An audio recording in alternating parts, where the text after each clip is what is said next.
você segue conosco e escuta aqui o presidente da OAB da Paraíba, doutor Aisson Tagino, que tomou posse dia 1º de janeiro de 2022. Vamos saber o que é que ele já está fazendo aí na presidência da OAB em defesa dos advogados, das advogadas aqui na Paraíba. Você acompanha conosco a partir de agora.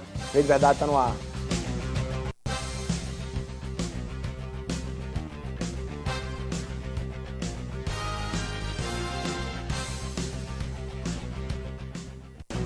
Olá, minha Paraíba, muito boa tarde. Terça-feira, dia 18 de janeiro de 2022. Estamos ao vivo, começando mais uma edição do seu Rede Verdade aqui dentro da programação da sua TV Arapuã. Muito obrigado. Um abraço a você que acompanha aqui as entrevistas no Rede Verdade para ficar bem informado. E hoje o assunto mexe, na verdade, com a população como um todo, não só com a classe de advogados, mas também daqueles que naturalmente recorrem à justiça, recorrem aos trabalhos e aos serviços advocatícios aqui na Paraíba, porque eu estou com o atual presidente da OAB aqui no estado, doutor Aisson Tagino. Muito boa tarde, seja muito bem-vindo ao Rede Verdade. Da última vez que lhe entrevistei, você estava como candidato a presidente e agora vem empossado presidente da OAB da Paraíba. Boa tarde. Boa tarde, Luiz Torres. Boa tarde a todos que nos assistem. O prazer é meu estar no Rede Verdade e à disposição para tratar da advocacia, enfim, dos desafios de nossa profissão. Bom, vamos começar pelo finalzinho de 2021, disputa acirradíssima a presidência da OAB, a TV Arapuã, o Sistema Arapuã acompanhou de perto, com entrevistas, com debates, e foi uma disputa acirrada que mexeu muito com a classe, se sagrou vitorioso ali. Pós-eleição, a partir, enfim, da sua vitória, a partir da sua posse, você já conseguiu unir a categoria, está trabalhando para unir a categoria, já entrou em contato com os outros candidatos, a Maria Cristina, o Raoni Vita, ou ainda o clima ainda é o mesmo da eleição? Não, Luiz, passada a eleição, se antes éramos candidatos de muitos, hoje somos presidente de todos. Então é natural que possamos buscar unir a toda a advocacia em torno de pautas comuns. A eleição, como você bem falou, foi uma eleição disputada, como toda eleição do OAB, né? O Sistema Arapuã acompanhou de perto com um debate que ficou na história, né? Com todo o processo democrático que envolve a eleição da OAB. Passadas as eleições, é hora de serenar ânimos e hora de construir as pautas e buscar unidade em torno das reivindicações comuns da advocacia, buscando o fortalecimento da OAB, porque fortalecendo a ordem, nós fortalecemos a advocacia. Este é o propósito.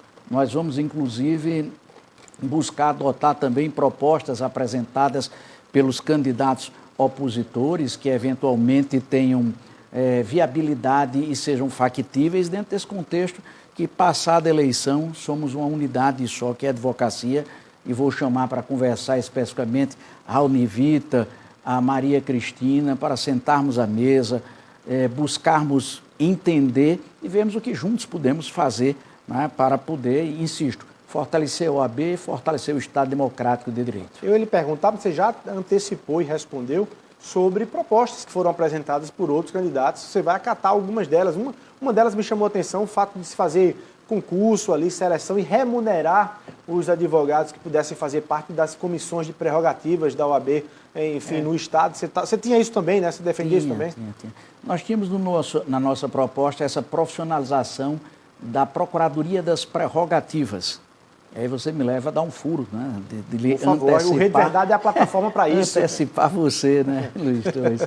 Antecipar o que vamos anunciar, né, seria ao Conselho na próxima semana, que é exatamente a seleção de um advogado para profissionalizar a Procuradoria das Prerrogativas. O sistema de defesa da advocacia é um sistema muito caro à OAB. Foi, inclusive, o primeiro ato que fiz na gestão, foi nomear a Comissão de Prerrogativas, também dirigida pela companheira Jane Milanês, com vários outros colegas que são verdadeiros, né, artífices dessa luta, com doação, sem receber nada em troca. E vamos ter, para o acompanhamento dos processos judiciais e processos administrativos decorrentes dessa atuação prestimosa da Comissão de Prerrogativas, vamos ter a profissionalização da Procuradoria das Prerrogativas, que foi objeto de tantas críticas durante a gestão anterior, por dificuldades de atuação, e que agora se vê reforçada, inclusive com a profissionalização. Contratação de um advogado através de seleção pública, vamos fazer esta seleção. para que possa um colega, né, defender com a liberdade, com a autonomia, recebendo para tanto e reforçando um sistema que é da defesa da advocacia, que é o sistema de prerrogativas. Olha aí que informação interessante, o doutor Harrison Tagino está passando agora aqui no Rede Verdade, para você, advogada, a OAB vai abrir uma seleção para a contratação de advogados remunerados pela própria OAB, para poder fazer a defesa das prerrogativas da categoria. Já tem quantidade aí, doutor Harrison, de vagas e os valores das remunerações? Não, nós estamos constituindo uma comissão para definir, uma seleção bastante pequena, de 1 ou 2 pessoas por enquanto, e insistimos em fazer perceber que o sistema de prerrogativas assenta-se no voluntariado, que é o signo da solidariedade da categoria e de busca de unidade. Então, todo o sistema de prerrogativas não recebe nada em troca da doação que faz ao outro e à sua profissão, por isso todos merecem uma homenagem. Entretanto, o acompanhamento do processo em si, decorrente de toda essa atividade de defesa, muitas vezes exige uma atenção específica. Por isso a profissionalização, né, que será feita em número compatível com as condições econômicas de uma OAB, que são muito reduzidas, né, e que deve ser com o tempo naturalmente ampliado. Mas você anuncia isso já oficialmente para a categoria? Luiz Torres, você me fez antecipar um anúncio que estava previsto para ser feito durante a sessão extraordinária que teremos do Conselho Seccional da OAB. O Conselho se reunirá pela primeira vez no dia 21 e a proposta da diretoria levada ao Conselho, e pomos naturalmente fé de que esse é um tema que a convergência, né, aprove a constituição de uma comissão para que nesses próximos 3, 4 meses possamos ter um edital, regras específicas, garantir a impessoalidade devida para fazer essa seleção. Muito bom. Notícia boa não se guarda por muito tempo não, presidente. Deixa eu lhe perguntar, você foi candidato, apoiado aí pelo ex-presidente da OAB, o ex-presidente Paulo Maia, e naturalmente conhecia um tanto quanto a realidade da OAB, da condução da entidade naquele momento. Mas é muito ainda diferente quando se toma posse e realmente se passa a responder e a conduzir diretamente os destinos da OAB. Assentado na presidência, qual é o cenário que você encontra da OAB hoje, da Paraíba, do ponto de vista, inclusive, disso que você falou, da questão orçamentária, financeira, da anuidade, da inadimplência, da adimplência dos advogados com a OAB? Que cenário você encontrou aí, assumindo, sim, como presidente? Eu tive a sorte de suceder uma excepcional gestão. O presidente Paulo Maia e toda a sua diretoria, né, foram exemplo de boa condução da OAB nos temas mais difíceis de enfrentamento, mais singulares próprios da profissão e do diálogo com a sociedade. Nós dizemos em campanha, estamos fazendo. Nós buscamos dar continuidade sem continuismo, fazendo as renovações devidas, fazendo as atualizações de pauta, tentando buscar agregar cada vez mais, sempre ouvindo, né, o próprio presidente Paulo Maia, toda a sua diretoria, para que nós possamos agregar cada vez mais e dar sequência de forma qualitativamente diferenciada. Nesse sentido, por óbvio, existem alguns pontos a serem enfrentados. Um dos pontos diz com o nosso alto nível de inadimplência. Há uma série de fatores motivadores, dentre os quais a dificuldade da própria advocacia nesse tempo de pandemia, né, e nós estaremos discutindo medidas que possam fazer com que cada vez mais o advogado esteja presente, possa participar e reforçar a sua entidade. Pensamos, e aí serão anunciados oportunamente, né, medidas específicas de, quem sabe, um grande refis para garantir, né, o estar em dia. Há um projeto que será submetido também de discussão da anuidade paga à vista, se consegue um desconto um pouquinho maior que uma redução. Isso no dia 21 próximo vai estar na pauta exatamente para poder compatibilizar esse esforço todo. Mas o grande, digamos, esforço do momento, Luiz, é buscar garantir a pujança do pulmão da entidade. E qual é o pulmão da entidade? O pulmão da entidade são as suas comissões. A entidade é composta de uma diretoria, a diretoria realiza um papel, mas de fato, é o conselho quem dirige a entidade e é através das comissões que se realizam as atividades nas diferentes áreas e tantas quantas áreas. Veja-se que amanhã eu tenho uma reunião, por exemplo, com as comissões vinculadas ao tema da mulher advogada. Amanhã terei o prazer de, pela manhã, começar o planejamento das atividades da mulher advogada. Foi um tema muito puxado na campanha, muito inclusive. puxado na campanha, muito atual. Nós temos uma efetiva paridade e na diretoria, inclusive, temos mais mulheres do que homens. Ontem eu estive com o presidente Saulo e ele gentilmente disse, olha que coisa bonita, vocês têm mais mulheres do que homens na diretoria, não é? E a gente precisa responder às demandas próprias da mulher advogada e para isso tanto a rede de sororidade, como a Comissão da Mulher Advogada, a Comissão de Combate à Violência da Mulher Advogada e outras, estarão reunidas conosco amanhã pela manhã na sede da OAB para planejar este ano em atividades que já estão sendo pensadas.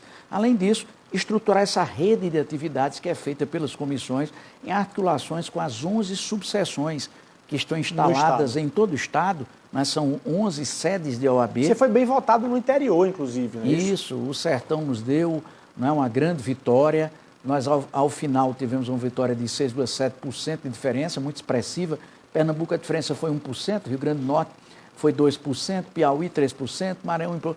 Então, a Paraíba se destacou nesse contexto. Você pensa, então, dar atenção e revisitar dar atenção, revisitar e precisa, sobretudo, prestar serviços. A advocacia exige, quer, e a OAB há de prestar serviços, estar próximo, estar discutindo temas do momento e temas que também possam nos preparar para o mercado profissional, os desafios do mercado profissional na advocacia. Tá. Você falou temas de momento, eu vou querer debater temas de momento a partir, inclusive, das suas visitas ao presidente do Tribunal de Justiça, de outros tribunais, saber o que o senhor está levando nessa pauta aí para a discussão, nesse retorno também no recesso, como é que os advogados estão aí encontrando a justiça de portas abertas, portas fechadas. Mas antes, o senhor falou na inadimplência, só para a gente ter uma noção, quanto é que está a inadimplência hoje na OAB? Qual é o percentual disso? A média de inadimplência oscila em torno de 55%. 55%, de inadimplência. Então é um índice... E olha que há toda uma política de agregação. Veja-se que o jovem advogado, com até 5 anos, paga só metade da anuidade. Fica mais barata a anuidade do Brasil, mas durante os 5 primeiros anos. Em alguns estados até tem algo parecido, no primeiro ano, no segundo, chegando a diminuir os percentuais. Nós mantivemos, e foi uma política adotada na gestão do presidente Paulo Maia, e vamos manter, durante os primeiros 5 anos, 50% de redução na anuidade. E toda uma leva de outros instrumentos para garantir o advogado perceber o quão importante é essa OAB fortalecida. Com todo respeito, não existe entidade profissional que preste tantos serviços aos seus como a própria OAB, seja na defesa das prerrogativas, nos institucionais, como serviços de habilitação, capacitação da escola superior, bem como da Caixa de Assistência dos Advogados, que tem uma série de serviços, algo que precisa, inclusive, ser melhor conhecido, porque o que teve de evolução na gestão do presidente Assis Almeida, em óbvio, consonância com o presidente Paulo Maia, na Caixa foi algo efetivamente a se destacar. Tá. Eu quero fazer só um link em relação à questão da jovem advocacia, foi um tema também muito debatido, já mencionou aí alguns pontos, mas também não só para a jovem advocacia, é a que mais sofre, porque é que está entrando, mas também aqueles que já estão no BAT há muito tempo, estão sofrendo com as dificuldades financeiras, inclusive, decorrentes da pandemia do coronavírus. Tem roteiro aí para esse público de advogados que estão na dificuldade financeira de retomar, enfim, seus negócios e suas atividades? Nós temos uma busca de facilitar a vida da advocacia no que tange a dificuldade do mercado profissional. Lá na campanha nós falávamos, não sei se você lembra, de um programa chamado Conecta.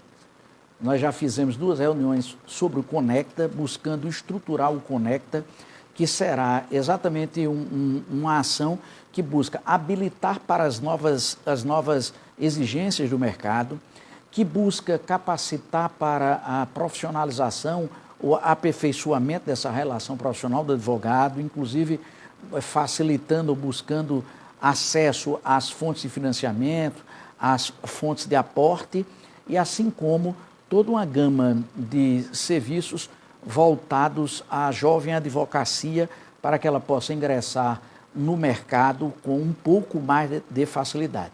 Sem a pretensão, é bom que sejamos francos, de imaginar que a OAB vai resolver um grave dilema que enfrentamos no mercado profissional, que tem sido cada vez mais vilipendiado pelas condições econômicas do Brasil na sinergia econômica que ocorre em face da pandemia e das dificuldades que afeta outras profissões de todas as categorias. Afeta outras profissões de todos. Sem gerar essa ilusão. Doutor Alisson, você tem feito, hoje é dia 18 de janeiro, você assumiu no dia 1º de janeiro. Ao longo desses dias você já está começando a fazer visitas com presidentes. A gente tem aí até a imagem da sua visita recente ao presidente do Tribunal de Justiça da Paraíba, né, o desembargador Saulo Benevides. Você se encontrou ontem com ele, de acordo aí com as imagens que a gente tem. O que é que o senhor está tratando nessas pautas aí com o presidente, especificamente está aí, agora sim, para o nosso telespectador, o doutor Alisson, do desembargador Saulo Benevides, presidente do Tribunal de Justiça, o advogado Rodrigo Farias, não é isso? O nosso secretário-geral da OAB. O que o senhor tem tratado aí, o que o senhor tem levado para a pauta aí para o presidente do Tribunal de Justiça da Paraíba? Luiz, desde 1º de janeiro, no primeiro dia útil subsequente, eu tenho ido à OAB todo dia, bem como a diretoria toda. Tenho lá a vice-presidente Rafaela Brandão, o secretário-geral Rodrigo Farias, a nossa secretária-geral adjunta, que é a Larissa Bonatti, a nossa tesoureira, Leilane Soares, na busca de estruturar as ações da ordem e de buscar aperfeiçoar e resgatar os canais institucionais com todas as áreas que dizem com a advocacia. A primeira visita que fizemos foi ao Tribunal de Justiça da Paraíba e fomos recebidos com muito zelo, da forma sempre fidalga, né, que tem o presidente Saulo Benevides.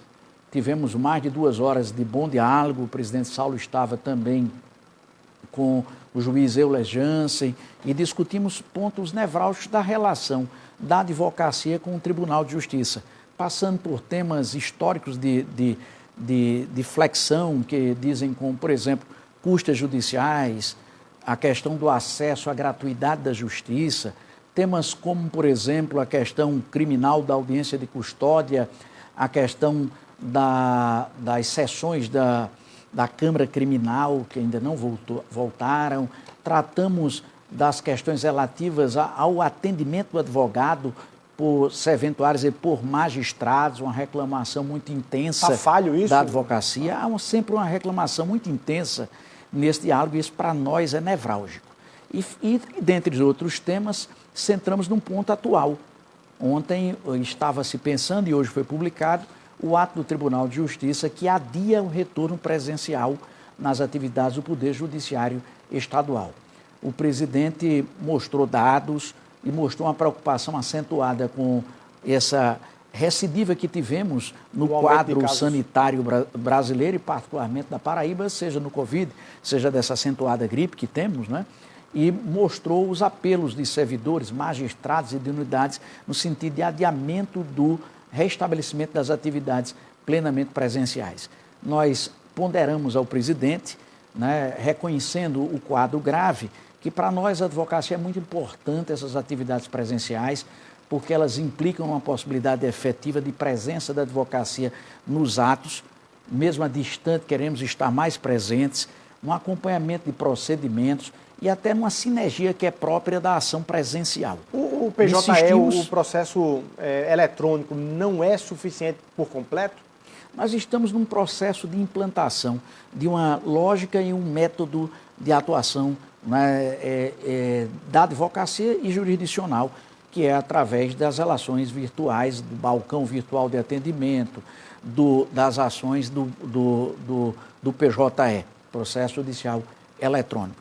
Há ainda de se aperfeiçoar alguns canais, sobretudo os canais de diálogo que possam permitir que o advogado se sinta efetivamente atendido pelos cartórios e pelos juízes. E não são poucas as reclamações, tratamos delas com o presidente, que muito atenciosamente, né, foi sempre muito cortês e na busca de buscar soluções, propusemos algumas estratégias, algumas reuniões, de modo que possamos garantir o aperfeiçoamento desse canal. E dizíamos ao presidente que o retorno presencial é um dos elementos facilitadores, né? O presidente anunciou que estava baixando o ato, com retorno presencial na Justiça Estadual até depois só do dia 28. Nós fizemos algumas ponderações, é possível que o tribunal lá na frente reveja esse tempo para que a gente possa acompanhar melhor, porque fato é que nós ainda continuamos nos socializando em vários outros espaços,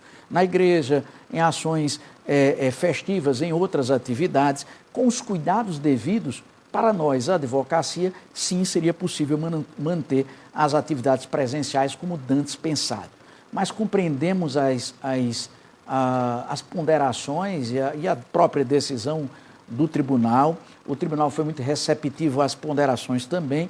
Eu acho que é isso, esse diálogo institucional. Mas, no geral, vocês estão querendo o retorno, enfim, das atividades presenciais por parte dos tribunais. Nós insistimos nesse ponto, reconhecendo as dificuldades, até alertando para a necessidade de cuidados, né, sanitários, mas fizemos a ponderação. Reconhecemos a dificuldade, os argumentos que o Tribunal de Justiça apresentou são elementos válidos, que é preciso também ponderar. Então, se é de continuar temporariamente assim, que nós aperfeiçoemos esses canais de diálogo e de acesso do advogado aos juízes e aos serventuários. Eu, inclusive, disse ao presidente, relatei ao presidente, que lamentavelmente é na Justiça Estadual em que nós temos mais tido informes de dificuldades. E é preciso compreender que o advogado é, sim, imprescindível à administração da Justiça, mas, sobretudo, é alguém que busca colaborar na solução do conflito. Se compreende papéis, o juiz julga, tem um papel de coordenação, o Ministério Público tem seu papel relevante e também a advocacia tem seu papel relevante, bem como os servidores da Justiça, nós conseguimos ter um ambiente de colaboração, ou como diz o Código de Processo Civil, um ambiente de cooperação, que é a determinação legal. E é nesse sentido que estamos. Estávamos lá para dizer, nós queremos colaborar com a atividade jurisdicional e a sua eficiência, e queremos ajudar o tribunal em seu esforço, e queremos ser ouvidos enquanto operadores do direito e partícipes deste processo. Bom, e esse é um pleito que está sendo feito só ao Tribunal de Justiça da Paraíba, ou ele é extensivo aos outros tribunais, enfim, que atuam aqui na Paraíba? Você teve outras reuniões também com o presidente? É fato. Nós vamos manter esse diálogo desse alto padrão. Insisto, a audiência com o desembargador Saulo foi muito boa, muito profícua, não é? E também com outros tribunais. Já hoje pela manhã, nós tivemos uma reunião com o Tribunal Regional do Trabalho, TRT, o desembargador Leonardo Trajano, né, que esteve acompanhado de um juiz também do tribunal, né, doutor Paulo, para discutir. E o desembargador Leonardo, inclusive, fez-nos uma gentileza suplementar, porque quando eu estive com ele e busquei marcar a audiência, ele de pronto disse, não, eu estarei lhe visitando. E foi hoje, na sede da OAB, que nós tivemos o diálogo de toda a diretoria da OAB. O presidente do TRT que foi aí a imagem, OAB, né? Isso. Desembargador Leonardo Trajano. Essa é a nossa sala, com o desembargador Leonardo Trajano, toda a diretoria, discutindo os dilemas relativos à Justiça do Trabalho e à advocacia, e também a questão do retorno. Nós fizemos um ofício ao presidente do Tribunal Regional do Trabalho, né, buscando garantir um ato que é dele mesmo, do ano passado, de dezembro, do final do ano, né, que garante o retorno presencial a partir de 1º de fevereiro. O presidente nos anunciou que submeterá o nosso pleito, né, porque essa discussão já tramita no tribunal, também por outras demandas de servidores e magistrados, no outro sentido, submeterá o pleito na primeira sessão administrativa que terá esse ano, que será agora no dia 27 de janeiro, para que possa o Tribunal Regional do Trabalho também deliberar acerca do tema do retorno presencial. Tá. Bom, eu preciso pedir um intervalo comercial aqui, doutor Arson, mas no próximo bloco a gente está falando aqui dos tribunais, da acessibilidade dos tribunais, da presencial dos tribunais. Eu quero saber da OAB se é fácil para o advogado e a advogada que está nos acompanhando acessar a OAB diante de algum problema, diante de alguma dúvida ou sugestão. Você vai dizer se a OAB também está de portas abertas e como fazê-lo para o advogado e a advogada aqui na Paraíba. Rapidinho, a gente volta, um minutinho a gente está de volta.